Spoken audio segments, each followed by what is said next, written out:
حسد بدترین جرم اور ناقابل علاج مرض اور حسنات کو کھائے جانے والا مہلک ترین گناہ ہے۔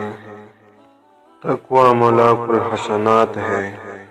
یہ وہ کنجی ہے کہ جو ہاتھ آ جائے تو بھلائی کے دروازے کھلتے جاتے ہیں۔ تقوی وہ بنیادی خوبی ہے جو مومن کو حقیقی فضل اور اصلی عزت کی طرف لے جاتی ہے۔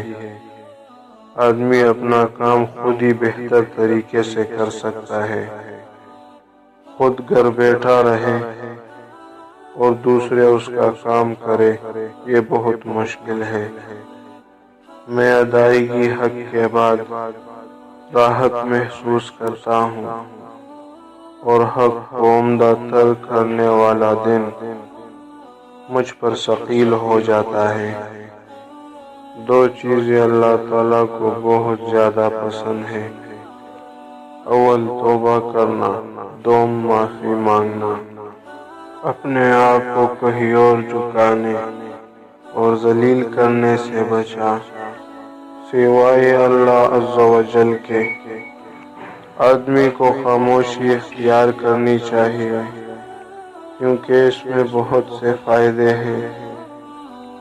میں نے خاموشی کو اچھا پیشہ سمجھ کر اختیار کر لیا ہے، اور اگر مجھے فائدہ نہ ہوگا تو نقصان بھی نہیں ہوگا۔